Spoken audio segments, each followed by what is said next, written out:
Well, good morning, everyone. My name is John Harris. If I haven't met you, and there's a lot of faces I don't recognise from the last time I was here, which was probably a couple of years ago. I worship at the Charlestown Presbyterian Church. So greetings from there. Good news, we're about to move back into our church. We've been out of it for about, not quite 12 months, probably about 9 to 10 months. So I think in a couple of weeks' time we'll be heading back in there. So I think everyone over Charlestown's excited, so I invite you to be excited for us as well. Just get this queued up. Oh, is that already queued up? Will I go with you, Scott? Yep. Okay. So this morning I'm preaching from the first letter of Peter. The fact that we had a reading from 2 Peter this morning is pure coincidence, so don't get confused. The first letter of Peter is a pastoral letter written by a man with a pastoral heart to people in need of pastoral encouragement. And so Peter's letter is just as applicable to us today as it was to the people of his day, because after all, we all need encouragement on our Christian journey. In putting together this sermon this morning, it's part of a series of 5 sermons, and I've divided the first letter of Peter into 5 topics, which you'll see on the screen.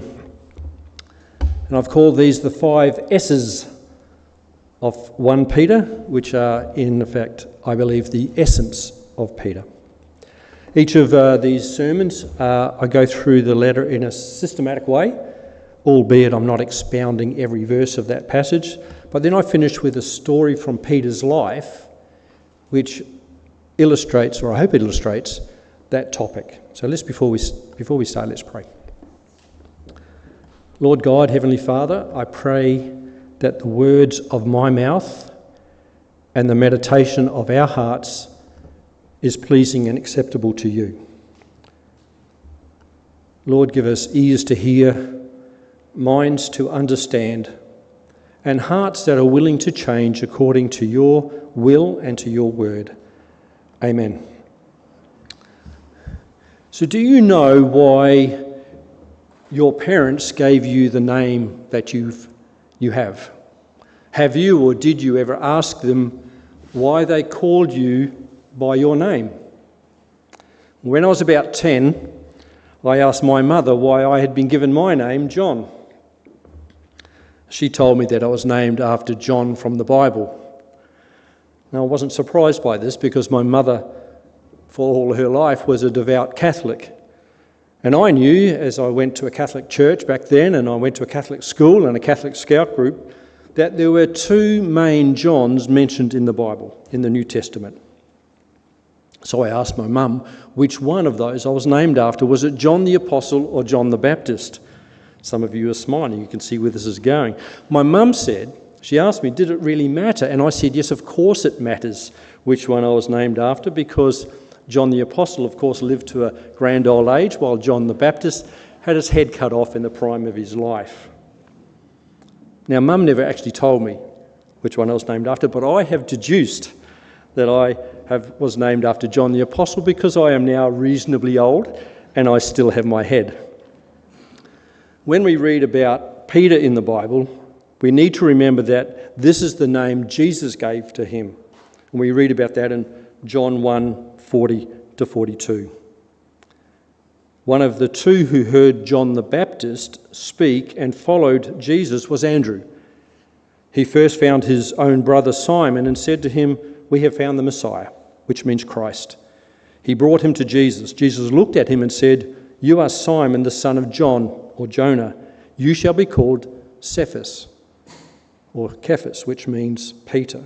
Now, Cephas is Aramaic, and Peter is Greek, but they both mean the same thing, rock. But Peter's original name, the one his parents gave him, was Simon, or Simeon, which means to hear or hearing, which is not something Peter always did very well. Interestingly, in the first verse of his first letter, Peter refers to himself as Peter, the apostle of Jesus Christ. But in the first verse of his second letter, he refers to himself as Simeon Peter, the servant and apostle of Jesus Christ.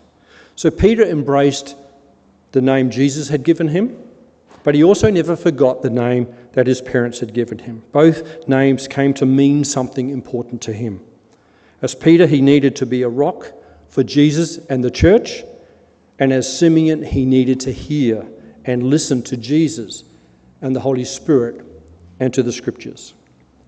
So let's go to the passage where we find Peter's greeting to his readers.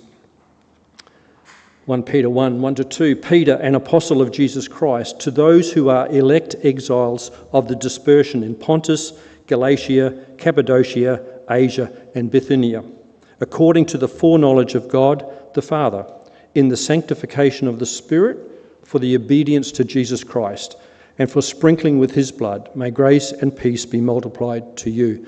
I need to point out, if you're following this in your Bible, I preach from the ESV version. If you've got NIV, there'll be a slight variation. The first thing we need to ask about this letter is, who is it from and who is it written to? So it starts with the words, Peter, an apostle of Jesus Christ. The writer of this letter is claiming to be Peter, the apostle, which means messenger of Jesus, the feisty fisherman from Galilee, the failure-prone follower of Jesus, and the first leader of the fellowship of the early church. Now, some commentators argue that the letter could not have been written by this Peter because the Greek used in it is too sophisticated for an uneducated fisherman from the backwaters of Galilee. But we need to note a couple of things about this before we continue. And by doing this, we get to look at a bit more background of who Peter really was, and we get to know him a bit better. Well, so firstly, Peter was raised in the Greek-influenced town of Bethsaida. He grew up speaking Greek in Bethsaida before moving to the more Jewish town of Capernaum, where there was a larger synagogue. And the fact that he was referred to as Simeon, Cephas, and Peter by Jesus, Paul himself, and others throughout the New Testament shows clearly that both Aramaic and Greek languages were in common use in the area at that time. So Peter would have been bilingual. He was bilingual. He could speak both Aramaic and Greek. But we need to ask, how much Greek did he speak? Well, secondly, he wrote this letter some 30 years after Jesus ascended into heaven and the Holy Spirit was poured out at Pentecost, during which time he travelled throughout Judea and the Roman Empire and eventually to Rome itself. So he had plenty of time and opportunities to learn more Greek, which was spoken throughout the whole region. Thirdly, in relation to him being uneducated, he was a devout Jew, and so even before meeting Jesus, spent many hours listening to rabbis in the synagogue on the Sabbath. He heard the scriptures many times, and we can see the outcome of this and the influence of the Holy Spirit in the incredible sermons and speeches that he gave on many occasions, starting in Acts chapter 2. So while he didn't have a degree in theology, he was reasonably educated in the Jewish scriptures. Fourthly, he received the gift of the Holy Spirit. The Holy Spirit fulfilled what Jesus had foretold in John 14:26 when he said, "The Helper, the Holy Spirit, whom the Father will send in my name, he will teach you all things and bring to remembrance all that I have said to you." And Peter received not only the gift of the Holy Spirit, but he also received gifts from the Holy Spirit, as described by Paul in Romans 12 and 1 Corinthians 12. Now, we don't know for sure which spiritual gifts Peter received, but we do know he was able to serve beyond his natural human capacity, as is true for all believers who use their spiritual gifts in the service of God's kingdom. And fifthly and finally, at the end of the letter, Peter wrote, "By Silvanus, a faithful brother as I regard him, I have written briefly to you." By Silvanus I have written to you. Silvanus is the longer form of the name Silas, who we know accompanied Paul on his journeys and was Paul's scribe and secretary. Both Paul and Peter dictated letters to Silas, who wrote down what they said using the eloquent Greek he was capable of. In all cases, Silas would have read those back to Paul and Peter what he had written to gain their approval before the letters were sent to churches. So we can be confident that Peter the Apostle of Jesus wrote, or at least dictated, this letter. But who did he write the letter to? Well, It is addressed to the elect exiles of the dispersion of Pontus, Galatia, Cappadocia, Asia and Bithynia. Now we know that Peter's main ministry was to Jews who were being and had been converted to Christianity, while Paul's main ministry was to the Gentiles or non-Jews. So we can assume that Peter wrote this letter primarily to Jews who had converted to Christianity and had been exiled and dispersed into the regions which is today northern Turkey. These Jewish Christians had fled Jerusalem and other places because of the persecution of the early church. And we note that Peter called these Jewish Christians not only exiles, but elect exiles. He, like Paul, knew that God had elected the people he saves, and he does so according to the foreknowledge of himself, of God the Father. And this is true for us. It is no accident that you are a Christian, if indeed you are a Christian. Rather, you are a Christian because of God's love, God's mercy, God's grace, God's faith, God's plan, God's election of you. You are a Christian 100% because of God. As Paul wrote to the Ephesians, "For by grace you have been saved, through faith. And this is not your own doing." What's not your own doing? Grace, faith, salvation are not of your own doing. It is a gift of God. What is a gift of God? Grace, faith, salvation are a gift of God, not a result of works, so that no one may boast. For we are his workmanship, created in Christ Jesus for good works, which God prepared beforehand, that we should walk in them. Peter continues in verse 2 to write that the elect exiles are in the sanctification of the Spirit for obedience to Jesus Christ and for sprinkling with his blood. Now I'm going to talk more about sanctification in the next sermon, part 2. You'll hear that if you have me back. But suffice to say here that we are saved in order to continue on our sanctification, our discipleship, our ongoing growth and maturity as disciples of Jesus. And the Holy Spirit indwells us to help us on this journey of sanctification. Peter tells us that all of this, our salvation and sanctification, is possible only because of the sprinkling of the blood of Jesus. We know that Jesus' blood wasn't sprinkled, but was poured out on the cross as he bore the punishment and penalty for our sins. But Peter uses these words and imagery of the sprinkling of blood in this passage to take us back to the Old Testament sacrifices. And the reason he does this is to show us how these sacrifices pointed forward to the ultimate sacrifice that Jesus would make on the cross for us and our sins. These first 2 verses of Peter's first letter are packed full with so many wonderful theological truths about our salvation. These 2 verses include the nature of our salvation. That is, we are one of God's chosen elect. They include the spread of salvation. The gospel has travelled so far from Jerusalem and Galilee all the way to northern Turkey and beyond, and eventually to the ends of the earth. They include the means of our salvation, being the sprinkling or pouring out of Jesus' blood on the cross. They include the result of our salvation, being our sanctification and obedience to Jesus. And they include the providers of our salvation, being the Father, the Son, and the Holy Spirit, the Trinity, all 3 members of the Godhead involved in our salvation. All this packed into these 2 verses. But it's not only these 2 verses that focus on salvation in this first letter, but also the next 10 verses. And so for that reason, we're going to look at them and the topic of salvation. In the next 10 verses, salvation appears 3 times, and in 2 of these it is accompanied by the word faith. The passage also includes the terms good news and born again, which we of course associate with salvation. 1 Peter 1, 3-7, "Blessed be the God and Father of our Lord Jesus Christ. According to his great mercy, he has caused us to be born again to a living hope through the resurrection of Jesus Christ from the dead, to an inheritance that is imperishable, undefiled and unfading, kept in heaven for you, who by God's power are being guarded through faith for a salvation, ready to be revealed in the last time. In this you rejoice, though now for a little while, if necessary, you have been grieved by various trials, so that the tested genuineness of your faith, more precious than gold that perishes though it is tested by fire, may be found to result in praise and glory and honour at the revelation of Jesus Christ. To emphasise the role of God in our salvation and we as God's elect, Peter continues in verse 3, praising and blessing God the Father because according to his great mercy, he has caused us to be born again to a living hope through the resurrection of Jesus Christ from the dead. He has caused us to be born again.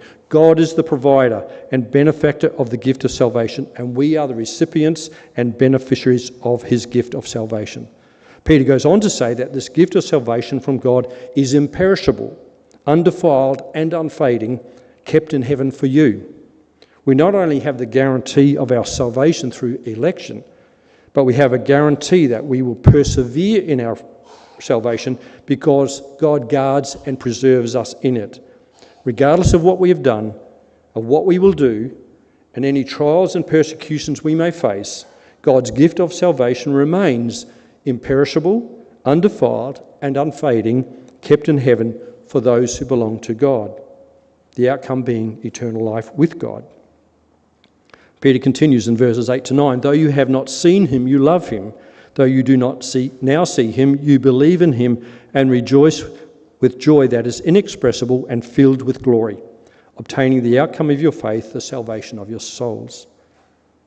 Because of God's grace towards us and the faith he has placed within us, we can love God and believe in him, even though we do not and cannot see him.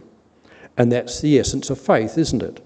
As the writer of Hebrews wrote, now faith is the assurance of things hoped for, the conviction of things not seen. We have not seen God, but we are assured and convicted that he is God, that he is our God, and we are his people. And Peter's passage goes on to say that this assurance and conviction we have as Christians, as we love and believe in him, leads us to do what? To rejoice with joy that is inexpressible and filled with glory. Peter is encouraging his readers to have this joy, a joy that emanates from within us to the glory of God. And having this joy is part of how we experience, as Peter wrote, the outcome of our faith, the salvation of our souls. This joy is an outcome and an outworking of faith and belief and trust in God, and of the gratitude and appreciation we have to God for the salvation of our souls. And joy is not only one of the fruits of the Spirit, but it's actually the second fruit mentioned, and second only to love. The fruit of the Spirit is love, joy, peace, patience, kindness, goodness, faithfulness, gentleness, and self-control. And this joy we have as Christians is not only inexpressible, as Peter wrote, but should also be uncontainable.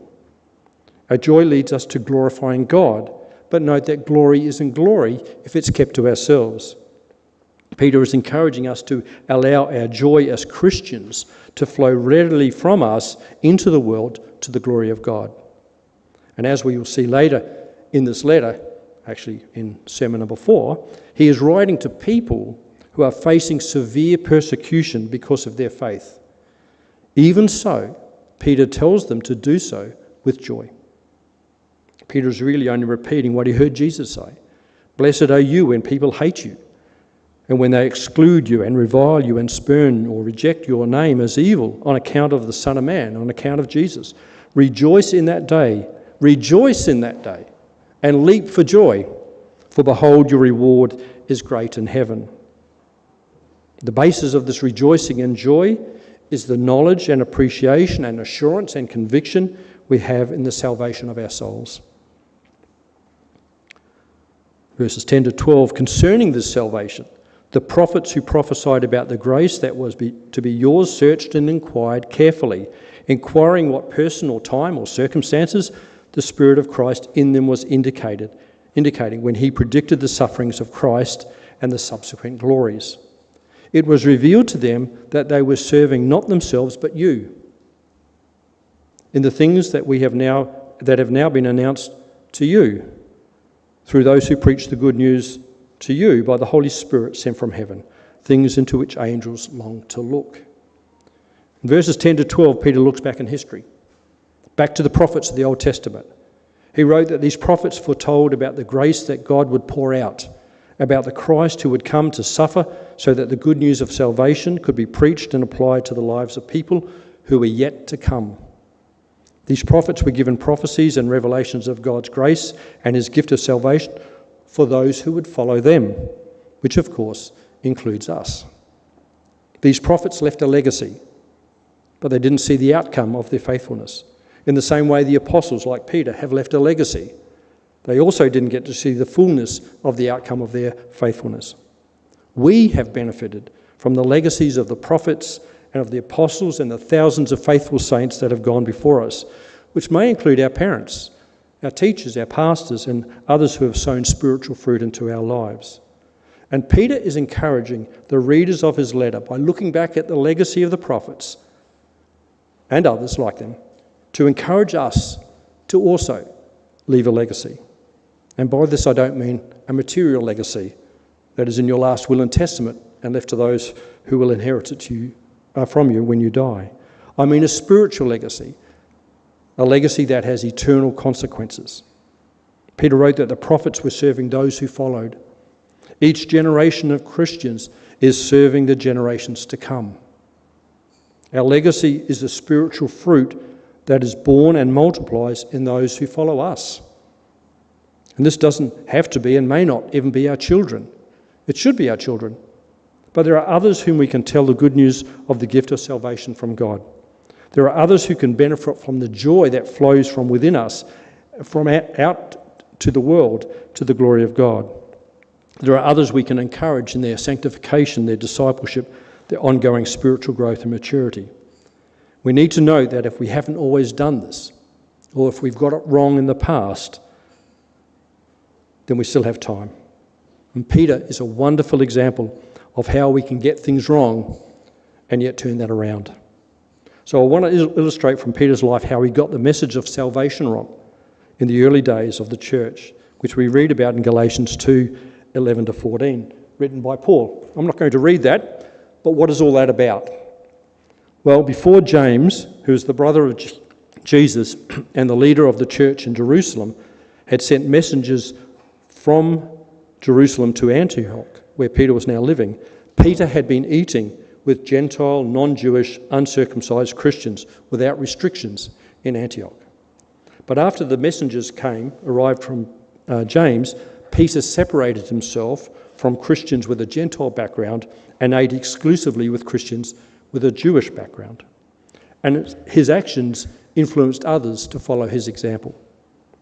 Paul was outraged at Peter's hypocrisy and let him and others know about it, thus the letter to Galatians.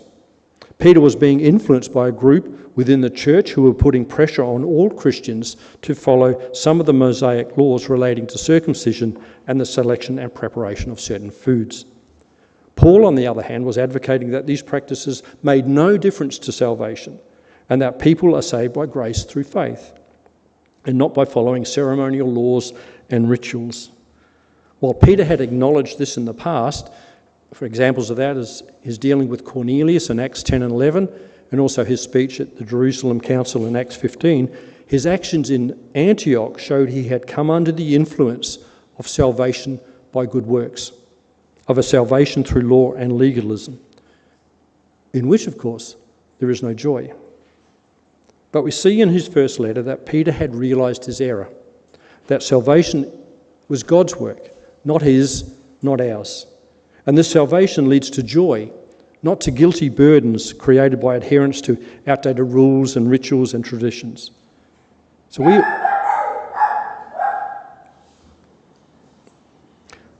we also need to make sure that we're not bound up in thinking that salvation is based on our good work and legalism, but by acknowledging that salvation is a gift from God in which we rejoice with inexpressible joy to the glory of God.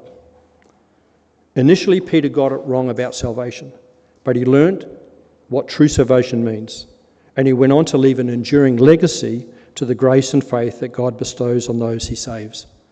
Peter realised that God's salvation brings joy for us to experience and to share with others, while at the same time bringing glory to God. And Peter, through his first letter, is encouraging us, like the prophets before him and the fellow apostles he worked with, to leave a legacy of the good news of salvation to those who follow us. Let's pray. In the name of our Lord Jesus Christ, Lord God, today may we be assured and convicted of the gift of salvation we have received from you. May we rejoice with joy that is inexpressible and filled with praise and glory to you. And may we serve those who follow us with the good news of Jesus Christ for the salvation of their souls. Amen.